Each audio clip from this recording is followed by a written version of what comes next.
Hey everyone, welcome to another class with Homemade. I'm Alex. So good to be cooking with you today. Here, joined here by my friend Samantha in the chat moderating. Hey Samantha. Hello, excited to be here for a fun little recipe. Oh yeah, this is gonna be a good one. I've been craving something healthy, and so I'm looking to incorporate more plant-based things into my diet this week. I'm not gonna tell you how many tacos I ate this week, but it was more than a few. I had a little bit of fast food, I'm not gonna lie. So this is the perfect thing to kind of balance that out. We're really lucky to be joined by our friends here from Dole, and we're also joined by Melanie in the chat, who's here with Joel and is also a dietitian and can answer all kinds of questions that you have about what we're eating, the nutritional components. Hey, Melanie, how you doing? Hi, so happy to be here today. I love this recipe and I can't wait to see how it tastes because chocolate hummus is like a favorite in my family. So Totally. this is gonna be fun. Looking forward to it. I'll be honest, chocolate hummus is kind of a new one to me. I know that there are sweeter hummus varieties out there, but this is a really unique variety to me. It's not necessarily your traditional hummus that you're gonna see if you go to Middle Eastern countries. The sweeter Right. varieties of hummus are something that are kind of like a modern Western spin on a traditional hummus. But super delicious. One of the things is that I feel like they're very kid friendly, can really please a crowd of many different kind of eating just inclinations and flavor profiles. And it's also a way to get some added nutrition with what we're adding here, both into the hummus and some of the components that we're serving with this crudite. And so, yeah, we're making a chocolate hummus today. And so it's going to be a pretty simple step-by-step process of pureeing up all the ingredients, which include the hummus, a very ripe banana here as well from Dole. And then we have some of the other ingredients that go into this hummus, including the cacao powder, the almond butter, and some of the maple syrup and vanilla extract, as well as some plant-based milk to go in there as well. Then while we got that pureed, we'll go into the ingredients for the crudité. So we can really customize this one. This is the fun thing about it. You don't have to use the fruit that we have here, but we're lucky to have all kinds of great things from our friends at Dole, including this pineapple. So I'll show you a fun way to cut that up. We've got some jicama sticks as well that we'll kind of cut up into, as I said, little julienne sticks, and some apples. And so that's going to kind of go with the crudité that we'll serve here with some dry ingredients to dip as well. We can talk about other ways to kind of customize and modify this board to add all kinds of other delicious plant-based things on there as well. And so, So Melanie, I'd love for you to share with us like the best things that differentiate between this recipe and maybe a more like traditional sweet crudité or traditional sweet fruit and dip platter. Yeah, I think, this is definitely not like your traditional hummus, but it is becoming really popular to do these huge like dessert spreads and or a sweet crudité. And that's where you get like a lot of refined sugar, which is inflammatory, obviously tastes delicious, but that's where you get your like caramels, your fruit flavored dips, like your marshmallow spreads, and then, your chocolate covered pretzels and all that. So it can be sugar overload. And what I love about chocolate hummus in general is that you get that chickpea and this recipe, you're getting benefits from bananas. Potassium is a under consumed nutrient. We get a lot of sodium in our diet. Potassium is the opposite. It has fiber and protein. So this recipe in particular, I think checks a lot of boxes, and it's also a lot lower calorie than your traditional sweet crudité spread. Yeah. totally. What are some of like the nutritional benefits that we're getting that would be part of like a traditional hummus with chickpeas specifically? What are we getting from chickpeas nutritionally? Chickpeas are they're not like the highest bean or legume when it comes to protein, but they do have protein. They do have fiber, and that's a power combo if you're trying to lose weight, manage blood pressure. I mean, I think personally they're delicious also, and you can use them in a lot of different ways, even a sweet way, and it's not going to feel weird. Like they're a very versatile nutrient for Beautiful. sure. And cacao is something that I've been learning a little bit about more recently with the nutritional benefits. It's something that or cocoa powder, it's something that I've been incorporating into my diet pretty much every day now, mostly for Yeah. like the brain boosting functions. It does a lot cognitively to help you. What else, Melanie, are we getting from the cocoa powder?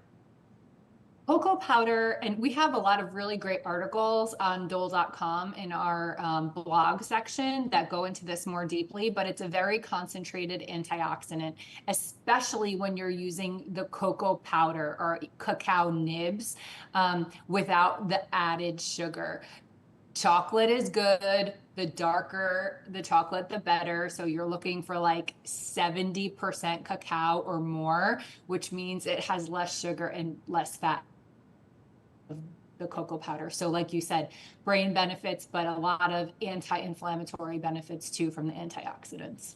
And who doesn't love the taste of chocolate too, right? That's just a Yeah. crowd pleaser. Exactly. So I figure we can go ahead and start just little by little as we're kind of talking about things that are going in and some of the delicious nutritional components that are also there. We can go ahead and start getting ready to blend things up. And one of the things that's so great about this recipe is how easy it is. It's great if you have a food processor, but if you don't, you can totally use a high-power blender, something like a Vitamix, that would work. Here we have about just over a quarter cup of this cocoa powder. I'm leaving just a little bit to reserve, just to save, just in case we want to add a little bit at the end to make it more chocolatey, which I'm guessing, at least if I'm making it for myself, we will be doing. And then here we have this almond butter. Almond butter is kind of nice for me as a replacement to peanut butter. In some ways, it has kind of like, to me, a more subtle flavor profile that can be incorporated more easily into something like this. But if you did want to substitute it for a more classic peanut butter, if that's what you have on hand, you could absolutely do that. Do you have a secret for mixing it? What's that? Do you have a secret for like mixing your Ooh. almond butter if it's like the natural one? Oh yeah, that's tricky. I feel like softening it up in just a little bit of warm water in a pot can help, but you're kind of doing it. Just swirl that spoon and try to get that oil that's sitting on the top just further down in there. That's kind of my main tricks. It can be tricky once it solidifies, but heating it up can help a little bit. When I have like a fresh jar, what I'll often do is like sometimes depending on the one, if it's really separated, I'll just like dump out the whole thing into a stand mixer, mix it up, put it back in the container, and then if I store that container in the fridge, then it just doesn't separate, which is really nice. So it's like kind of a pain to do it the one time, but I just find it, I don't love mixing up almond butter or peanut butter when they're separated, so sometimes I just do the thing that creates a little bit more dishes. Smart. Front load your work, and then like you won't have to mix it up every time you dig into that jar. I like it. Melanie, what about some of the nutritional components of almond butter? What are we getting there? You know, almond butter, I think, is really popular because it's not as well, if you have a nut allergy, you can't have it. But if not everyone that has a peanut allergy, has an issue with almonds. So I think that's a really great thing. But overall, I think you should use whatever kind of nut butter you have. Like they all are a source of monounsaturated fatty acids, a healthier source of fat, excellent source of micronutrients, minerals that are really important, which a lot of times we're talking about macros. We're not talking about like the micronutrients that you get. And I think almond butter in particular is also very versatile. It doesn't have as strong of a flavor as peanut butter. Cashew butter would be a good option too, I think, if you really were going for something neutral there. Definitely. Cashew butter's super creamy, which is nice. No, absolutely. But overall, I do want to say that any kind of nut butter, it does provide some protein, but really this is a healthy source of fat. So when you are thinking about fats and proteins and carbohydrates, all your nut butters and nuts are going to be healthy, heart healthy sources of fat. Breaking it down into not all fat is bad for us. There are good fats and bad fats, and nut butters usually fall into the good category, it sounds like. Yeah, Awesome. absolutely. And so as we're continuing to add ingredients here, the next thing up is we have some maple syrup. It's a pretty small amount. And again, that's one of the awesome things about this recipe is we're not relying on those refined sugars. And so when we talk about really just the difference between what's happening in our body when we're using a refined sugar versus a more natural-based sugar like this, what's kind of the difference between what's happening with our body with refined sugar? I think it's common. People will try to avoid white foods, right? White sugar, white flour, because they've been stripped and processed so that they don't have all of the original nutrition that potentially could be in there. So for sugar, as an example, when you switch to using honey, or which could have different flavors depending on like what part of the country it comes from, maple syrup also is a great alternative because it does provide flavor, but maple syrup also happens to be vegan. So we use maple syrup a lot because we create a lot of plant-forward recipes, and we want to make sure that we've tested them and we know they're good for our friends who are trying to incorporate and live more of a plant-forward lifestyle. Definitely. And I can imagine too that for those of us who are really having to watch our sugar intake and regulate that, if you suffer from blood sugar issues, diabetes, that these refined sugars are really going to cause a lot more damage than a natural sugar potentially like this. Is that true, or? I think when it comes to sugar, and if I were counseling someone who was monitoring their blood sugar because they have diabetes, sugar is sugar. Right. You are going to, there are versions of sugar like maple syrup that do have like bonus nutrients. They have the bonus of flavor and the bonus of minerals, but it's still going to make your blood sugar go up the same way your white sugar would. So the biggest difference is that inflammation. I mentioned it a couple of times.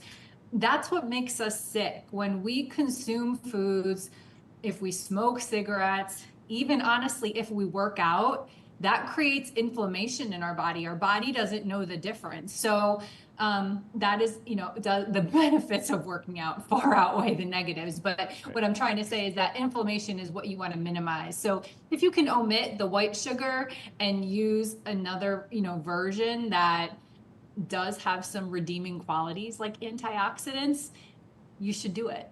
Got it. Because, her body will thank you. Well, and it seems like, maple syrup, honey, they have these flavor profiles in addition to sweet that are things that we also associate with sweetness. Same with vanilla. Like sometimes you can add vanilla extract and something will taste sweeter even though you haven't added more sugar. So that can be another benefit too of like creating more of that like sweet flavor profile because it's bringing those additional flavors, not just the sugar, that might make it more possible for your palate, to have it taste sweet and like a treat and delicious without needing to use as much of the pure sugar.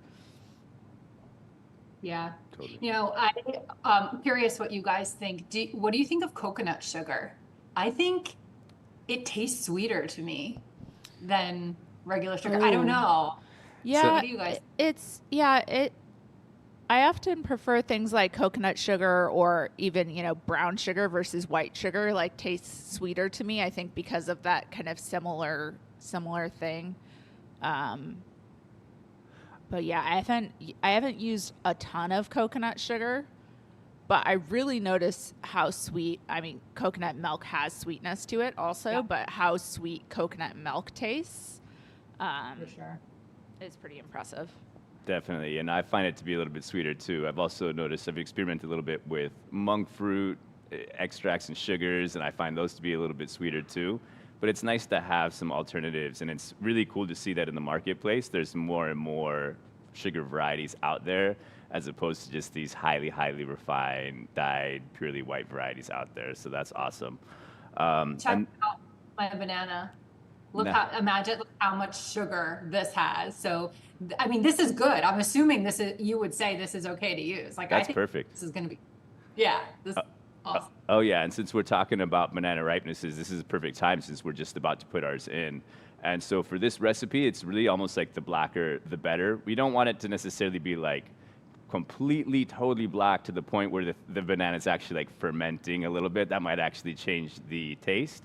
But we do want it to be more black than yellow at the very least. And so it can be a little bit mushy. And what's happening is all those natural sugars are really kind of starting to break down. And we're going to just get a whole bunch of added both sweetness, natural sweetness, and flavor from this banana starting to break down with the fructose. And so we're seeing how soft that thing is. It's very soft. And then what we're gonna do is just add the last ingredient, which is just a little bit of this vanilla extract. And kind of like Samantha was talking about, this is partly for flavor, but it's partly also to kind of give that added taste of the sweetness too. And so we're kind of getting some sweet components with flavor, not just with the natural sugars that we're adding with all these delicious ingredients. And it looks like that's maybe vanilla paste, but you can use vanilla extract or vanilla paste as you prefer. Correct. Either one. Yeah, we had vanilla paste on hand. I always love using that whenever possible, but both would work. And then we're just getting that in there. That's every last drop counts, right? With that stuff. And then we're just about ready to process this up. And so we're just going to be doing it for about a couple minutes, really. And we're going to first process it on its own, and then we're going to little by little add this plant-based milk. This is a way to keep it vegan and also just a way to kind of like have some added health by using a plant-based variety. You wouldn't necessarily have to, but I would recommend doing that just so we can keep it plant-based. And we're going to go ahead and start pulsing this. And then little by little, we'll add the plant-based milk. So we've got this on high here. We'll just add a little bit of milk at a time. It's about 4 tablespoons here. If you're using a Vitamix, you may need to use more of the milk or whatever plant-based milk alternative you're using. Vitamixes tend to kind of want liquid to keep going. You may notice that the motor will shut down if you don't have enough liquid in there. So 4 tablespoons should be plenty for a food processor, maybe a little bit more for a Vitamix or a blender. And less than a couple of minutes, you'll see that this is starting to look very smooth. All the ingredients are mixing very easily, so it doesn't look like we need to add any more plant-based milk. We just have some on hand if needed, but it's looking very smooth. I'm not seeing any clumps with the dry powder or anything. We're gonna keep it going just for another few seconds just to be totally sure on high.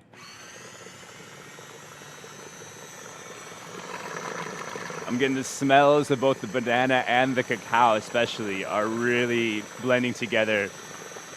Kind of makes me a little bit nostalgic of like a banana split in a lot of ways. Just those smells really bring me back to that area of my childhood when I was eating a lot of those. I was one of those kids who would let all of the ice cream melt until it was like soup. But I'm curious, are there any other chocolate banana classic combinations that come to mind with people? Any creations that are nostalgic for you or that you've been experimenting with lately? I feel like there's so many out there. So here we've got a spatula, and we're just gonna get this into a bowl here. Every last little bit. And you can see that the consistency, there's just a little bit of grain there, but it's very smooth in terms of how incorporated it is. It's okay if there's a little bit of the texture from the garbanzos, but this is pretty smooth. It's definitely smoother rather than grainier. And we'll just continue getting that out. This is smelling nice. This is looking nice as well. And then I'm trying to think about what other things we could pair with this. if we wanted to keep it plant-based, I'm thinking for crudités, we always want to have kind of like, if it's, you can, it's nice to have a variety of spreads and dips. And so we could keep it plant-based and use like a plant-based yogurt and do kind of like a slightly sweeter yogurt and add some citrus, whether it's like an orange or some maybe lemon or lime juice, some cinnamon, and then also just a little bit of natural sweetener, kind of like we use for this, maple syrup, agave, something like that, would all do great things for a yogurt type base sauce.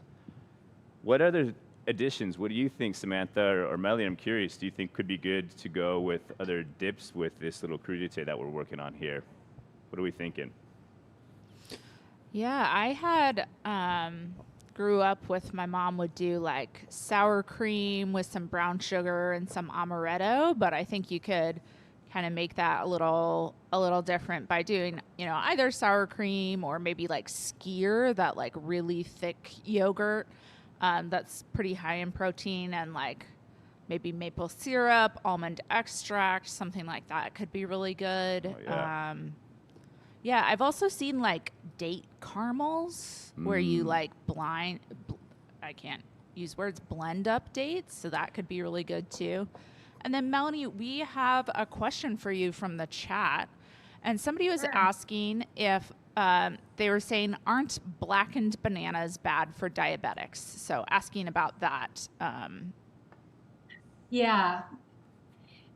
As bananas ripen, as they go from this nice yellow color to something, you know, darker, the carbohydrate breaks down into simpler sugar. So when it's more yellow, it's more complex and your body has to work harder to break it down.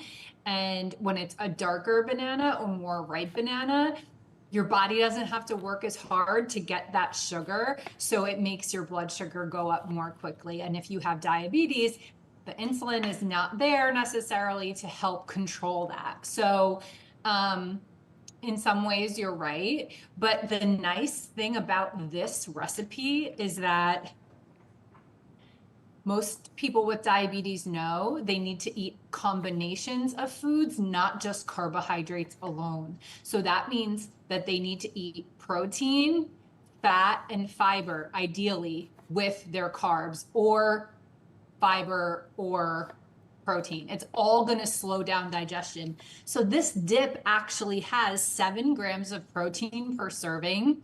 And I mean, this is, I feel like, a massive bowl that it makes. Like, these are like 6 healthy portions. It's got 7 grams of fiber in there, or 6 grams of fiber and 7 grams of protein. So this is actually something, if someone had diabetes, I would say is a better alternative than any of those other like more traditional sweet charcuterie or fruit dips. Yeah, so since we're using the super ripe banana, you wouldn't want to eat it by itself, but that's subbing out for when we'd otherwise be using sugar, just straight sugar. Right. So that like in combination is really good. Awesome, thank you. Very helpful. Yeah, and I wanted to say, my kind of dip I would add here is either with like a Greek yogurt or sour cream combo, maybe even a little cream cheese combo with like your favorite jam or fruit spread. So kind of get that in there and mix it up. My grandmother used to do that with whatever we had around. So it sounds tasty and pretty. I can see the swirls of whatever fruit you're putting in there, also adding some color to the plate, which is what we're going for. And so, yeah, since we're talking about crudités, let's talk a little bit about what you want on there, how to make it pretty. And really, I think what you want in a crudité is variety. And so we want variety in both color for the presentation. That's also a nutrition thing. We know that eating colorfully is a way to really balance the different vitamins that you're getting as well. And it's a way to just kind of add some like contrast and pop and flair to the way you present things on the board and the plate. And so here we've got some strawberries, which I just took the head off of.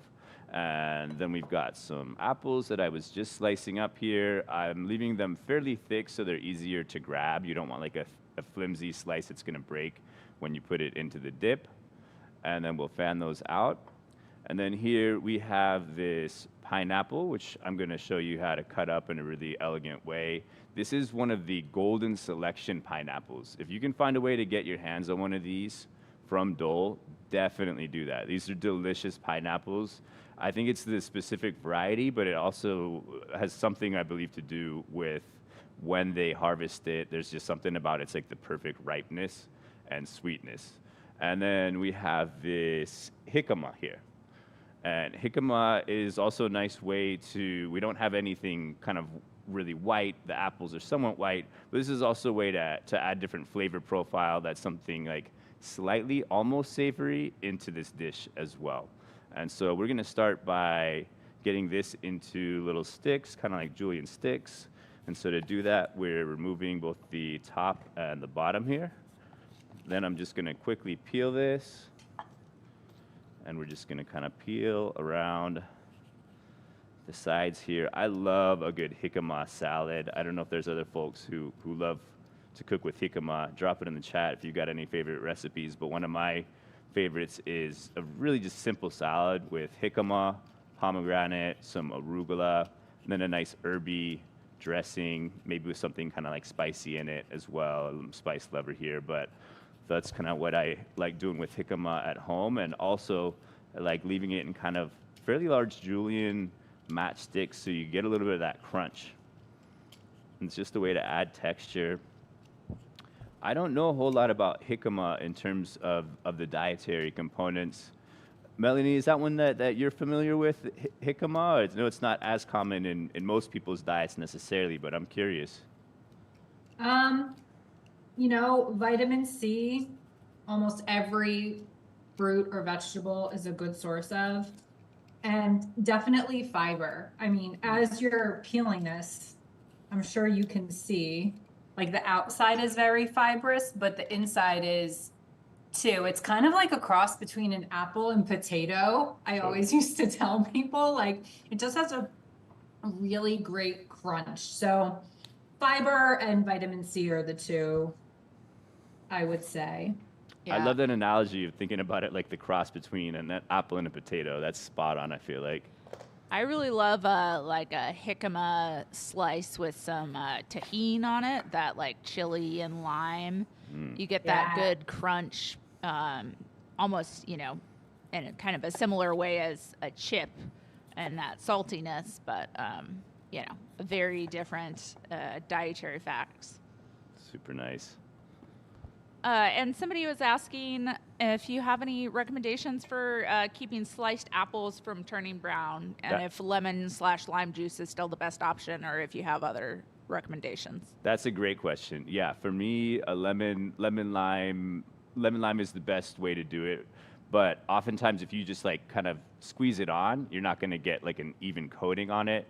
So what I like to do is, if I'm letting them sit for a little while, I'll soak them in just a little bit of like ice water with a mix of the citrus juice, and that'll kind of like coat them in even ways so they won't brown and oxidize quite as quick. You still get some of that, like if you're leaving them overnight, they're gonna start to brown, but that's a good trick for me, yeah. Yeah, there are types of apples that oxidize a lot less also, so that could be something to look out for. Totally. I used to work somewhere that we would cut up a bunch of apples for this lunch that we hosted, and we do big water and salt, and that works too. Water and salt, there not you go. like not like seawater amounts of salt or anything, but you don't taste it. Or there's also, it's called like Produce Keeper or something like that. Okay. The same like canning company, you can get this just sprinkle that I think is just probably citric acid. Sure. But that can be useful if you don't always have lemons and limes around. Yeah, very helpful. Awesome. It's nice to have different methods. That's a great question.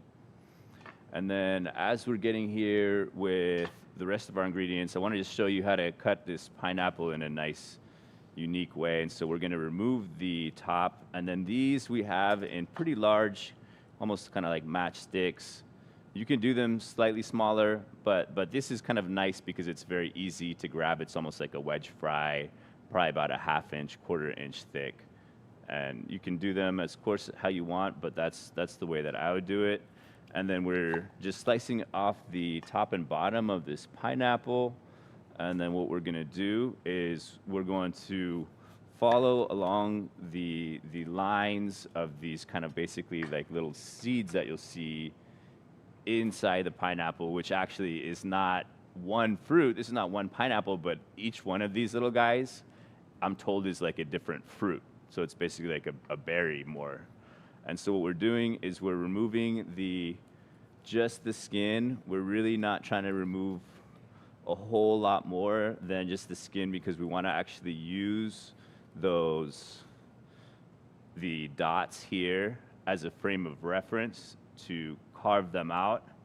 And afterwards, it'll just kind of like another layer of texture, really aesthetically pleasing as you have them on the plate. And so it's just a fun way to kind of like practice your knife skills, flex a little bit if you're having a party and hosting. I feel like a lot of us are getting to that time of the year. I don't know if it's like that for you, but with my family, it's like every weekend there's something. Someone's birthday, Mother's Day, Father's Day. It's awesome, but it's nice to have things like this too that are kind of easier just in terms of the prep, but still you can impress some people with the presentation and making things a little bit more interesting. I've definitely been to a bunch of like barbecues where you feel like people bring like maybe 3-4 hummuses, just like your classic savory hummus, which is good, don't get me wrong. But hey, when 4 people show up with the same thing, that's not what we're looking for. This is a way to show up at least with like a more unique hummus. And so what we're doing is I'm just kind of using a paring knife, a smaller knife than we were before, to remove just the kind of basically the brown bits there where you'll see kind of indentation. And we'll just kind of like keep following those lines, cutting them out. I feel like I'm in a luau. I'm so excited. Yeah, this is definitely like, it's a bit of work doing this. It's definitely an extra layer of work, but it's delicious and it's worth doing in the end. And so we'll just kind of keep cutting them out. That's a beautiful looking pineapple. Yeah, like I said, that golden All credit selection. to you, Melanie. Delicious. That good size too. Golden selection. Yeah, no, this is a good one. I was excited to find out about these varieties. This was a new thing for me, so. And then we're just gonna keep kind of cutting these out. So Melanie, I've never cut a pineapple that well. I've never like cut the eyes out that way to Right. create grooves, but it does make like a stunning presentation. I'm going to have to Totally. try that. So Melanie, we were talking about this before class about the like, botanical berries versus, things we call berries that are actually like drupes or something like that. Yes. Is that something that you guys discuss at Dole? No, I would say that is not my area of expertise, but you guys are right. Pineapples, like each of the, I actually have some here. Each of the eyes that chef is cutting out is a separate fruit. And as it's growing, they're fusing together. So that's what makes pineapple like so unique. And the pineapple, like the fruit, I guess the fruit, individual fruits, like at the bottom, the bottom will always be more sweet of the pineapple, which is why, like you may have heard, oh, if you turn a pineapple upside down, it will like, even out the sweetness. What that'll do is like the juices that are settling at the bottom during ripening and everything, they'll maybe run through. But if you're cutting a pineapple, you always want to just steal a little bite or taste like from the bottom, because that is going to be like where the sweetest fruit is. And we had somebody asking for your expertise of like, how do you know when a pineapple is ripe? Yeah, when we went to Costa Rica and toured the fields, everyone who works out there is like so passionate about this fact, which is pineapple does not get more ripe the longer it sits on the counter. So it is picked when it is like the most ripe. What will happen is if I just got this pineapple today, if I leave it on my counter for 4, 5, 7 days, all it will do is begin to ferment. All that sugar will start turning into like alcohol. So, really, you want to just pick a pineapple at the store that smells fresh, smells sweet. This one smells sweet, and you can see like the fronds are really like they're firm, they're not crinkled, they seem well hydrated. Like the worst thing would be like a really dried out pineapple. So as soon as you get your pineapple home, you are good to cut it. And that's really like as sweet as it will be.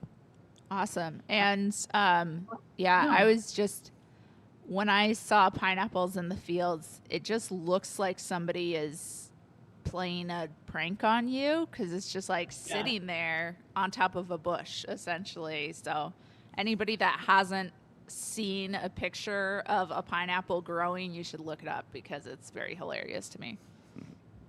It's beautiful. They really are like beautiful to see out there. And each plant is actually planted by hand and takes, I want to say like a year and a half to grow. So that's like pretty significant. The journey of your pineapple. But I always loved like watching them plant because each one, the crown, if you plant the crown, it will grow. So when you're home, if you cut the top off and put it in dirt, soil, water it, it will begin to sprout. Now we're not in a climate that would produce fruit, but it does produce a really nice looking plant. I'm learning so much about pineapple just being part of this class. I love it. And what I'm gathering is thank a pineapple farmer because it is a lot of work getting this to our tables. So we are just here, and this is, spiralized in a way that I think is going to look really nice when we continue to cut it. And so what we'll do is we'll get this into quarters, and then what you can do is stand this back up with skewer sticks, or you can kind of leave it on its side and fan it out. We're going to do the latter. We're going to fan it out, and then we're going to get everything else onto this board as well. But before we fan this out, you're just going to want to cut that quarter, the center, the core, out of there, off of each quarter. And then you're just going to want to make sure if you're using the same board, wipe it off pretty well before you get everything else on there. So you don't have like a totally slimy charcuterie board, or you could use a different one, of course. But, we're trying to save dishes. That's the way to be kind to yourself, I feel like, in the kitchen is like, don't create more dishes for yourself. Yeah, and if you're wanting to use that core, if you're making this for a barbecue, that's a great thing to have in your sparkling water or your, Paloma, little extra flavor, maybe a little harder to chew, but still got some good flavor in there too. I'm here for it. Make some tepache, some fermented pineapple rinds and the core. Delicious Mexican fermented drink. There's a lot of things you could do. We're always trying to eliminate food waste here. Freeze it and then put it in your iced tea to keep it cold. I'm here for all of that. All right, and so we've just got this nice and cleaned up a little bit here. And so what we're going to do is we're going to kind of start spreading things here. And so I'm just going to cut up this pineapple just a little bit here, kind of where we want each section. And we'll fan this out just a little bit. You could also leave this totally standing up if you have skewer sticks. And so kind of a way to add a little bit more presentation to your fruit is just to fan it out in different angles, right? And so we can kind of have it snake a little bit. And then we'll do the same thing with the jicama as well. Do the same thing over here. Leave the dip in the middle, so we'll just kind of save some room there.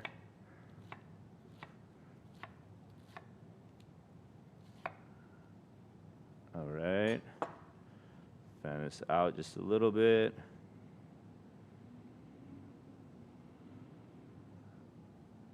Do that here with this last one. And then before we run out of too much real estate, we want to make sure we get everything on here. We can use these strawberries. And since we just kind of cut off the tops, we can use these as well just to kind of like place throughout the board. Just to kind of give some contrast. We can do the same thing here with the jicama. Just kind of lightly fan that out just in little sections here. More jicama.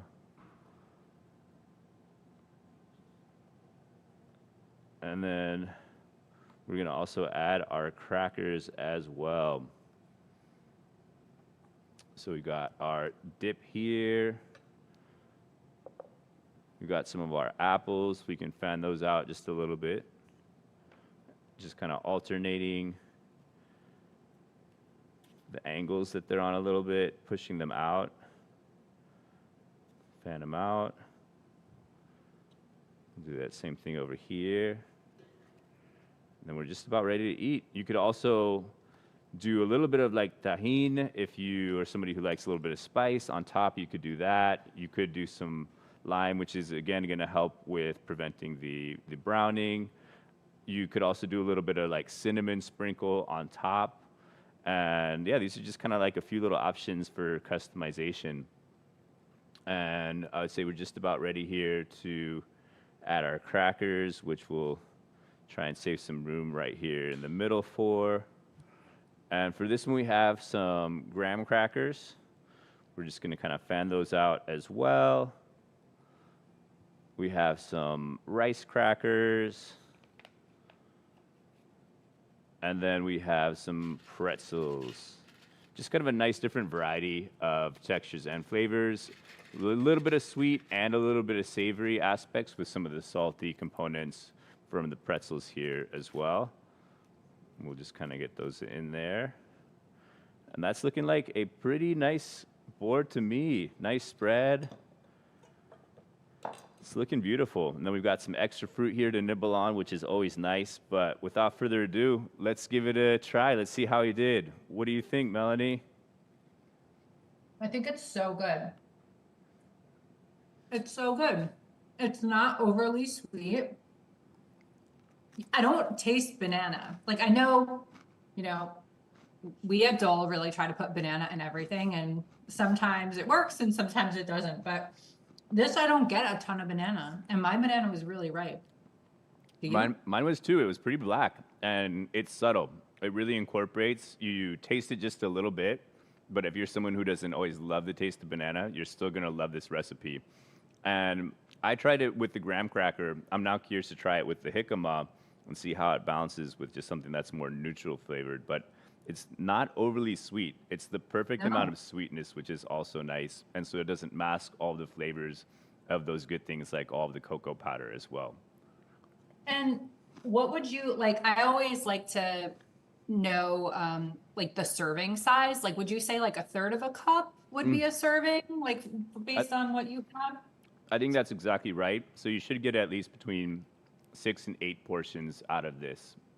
This would, it depends if you're, really going for it. It might be 6 portions. If smaller portions, maybe about 8.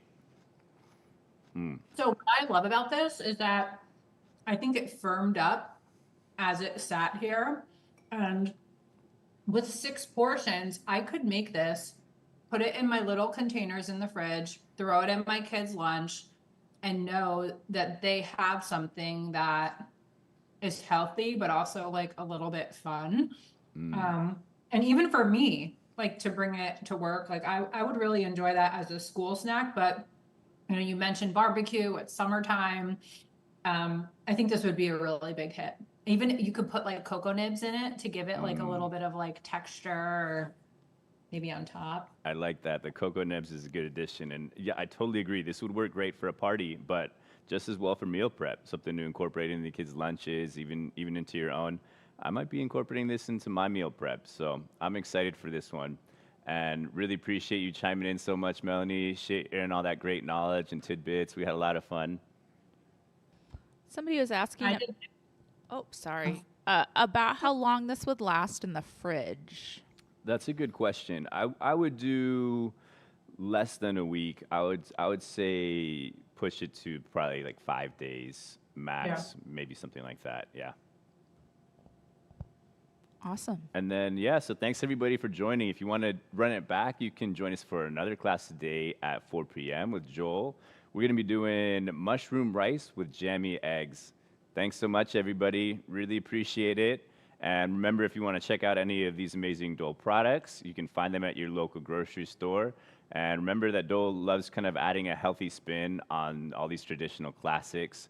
And we just want to shout out Melanie and everyone at Dole, where you can also go to find additional recipes with their products. Thanks so much, everybody. Thank you.